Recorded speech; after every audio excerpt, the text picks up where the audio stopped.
Hello guys, welcome back. So in the previous video, we discussed about correlation, but today we are going deeper, right? We are going deeper because correlation alone is not enough for serious best trading, and this is where one of the most important concepts in statistical arbitrage comes in, and that is cointegration. So this is what you're going to be learning in this video. So by the end of this video, you understand what cointegration means, why it is different from correlation, why stable relationship matters, how best traders use cointegration, and lastly, why this concept is the foundation in statistical arbitrage. Right? So you understand why cointegration is much deeper than correlation, and why many traders or serious traders care more about cointegration rather than simple correlation. So let's do a quick recap of what correlation is. Now, correlation, like I said in the previous class, if you have not yet seen the previous class, you can go watch it. So correlation measures how similarly assets move, but we learned previously in our previous class that correlation alone doesn't guarantee relationship stability, right? Hope you still remember. Correlation alone doesn't guarantee stable relationship. So what exactly is cointegration? Cointegration simply measures whether two assets remain or maintain a stable long-term relationship over time. Take it again. Cointegration measures whether or not two assets maintain a stable long-term relationship over time, meaning they may separate temporarily, right? But they tends to naturally return. They return again together, right? Now we are still going to use an analogy to explain what I mean. So the easiest way to understand cointegration is to imagine two friends connected by a rubber band, right? They are connected by a rubber band. They can move apart temporarily, but eventually the rubber band pulls them back together, right? The rubber band keeps pulling them back together, even though they move apart northeast. The rubber band will keep pulling them back together, and that is basically how cointegration assets behave, right? So let's look at this comparison carefully. You need to understand that correlation focuses on similar movement, right? Correlation focus on similar movement, but cointegration focus on stable relationship. Correlation can change, right, very easily, but cointegration studies whether the relationship itself remain statistically stable over time, right? So why this matters in best trading, right? This is where or this is why cointegration matters so much in best trading, because best traders are not just looking for assets that are moving together, right? We want a stable relationship. We want a temporary deviations. We want a natural convergence, right? After they move temporarily together, we want them to come back together, right? We want that kind of stable relationship, because a temporary imbalance create opportunity, right? So temporary deviation, because sometimes one asset becomes unusually strong and the other becomes unusually weak. So that creates that scenario. It's what creates deviation, and deviation is where our opportunity is, right? When there is deviation between two stable assets, there are two stable, right? We have identified, or we have studied these two assets, and both of them are stable. They have stable relationship. So when there's a deviation, or one of them becomes unusually strong and the other becomes unusually weak, that creates divergence.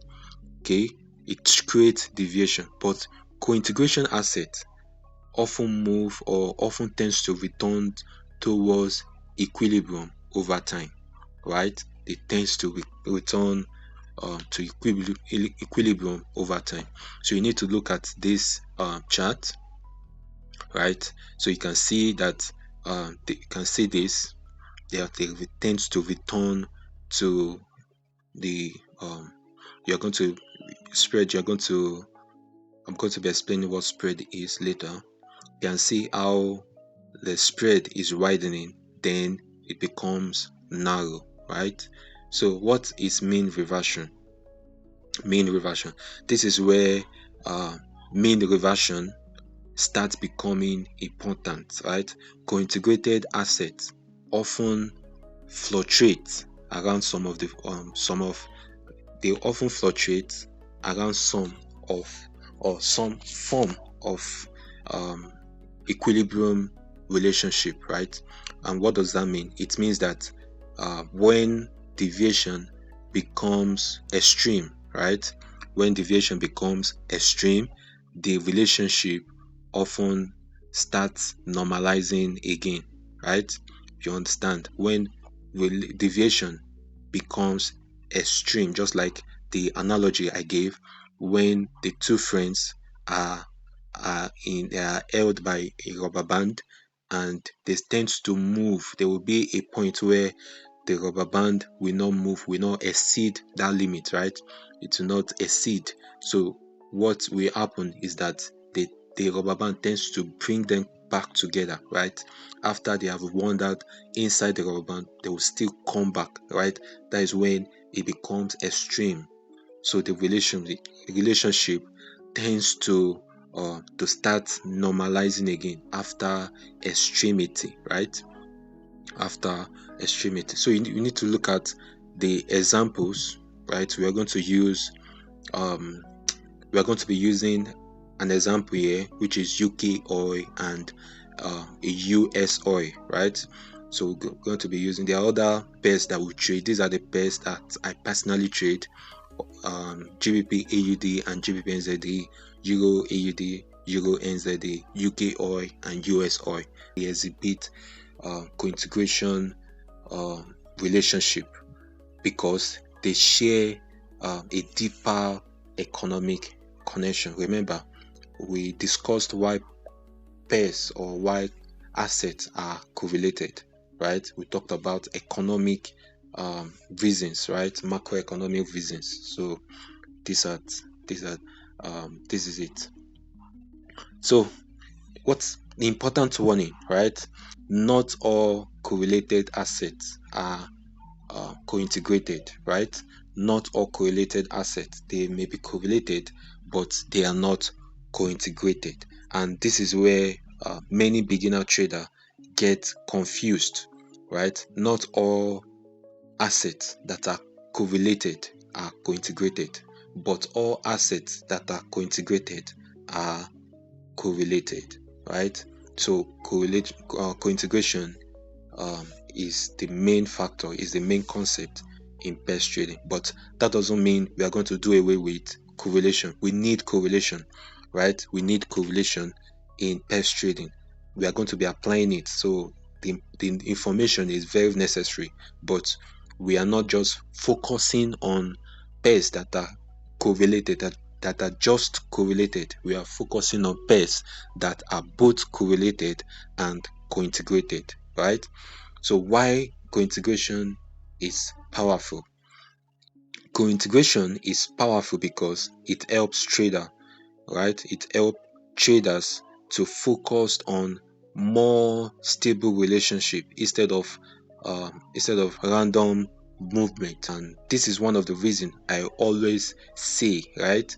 Best traders, we don't trade, we invest more than we trade. We invest more than we trade because we are not just chasing random candles every single hour or every day. We are patiently waiting for relationship to become inefficient, right? We are waiting for relationship to become inefficient. I hope you understand this, right?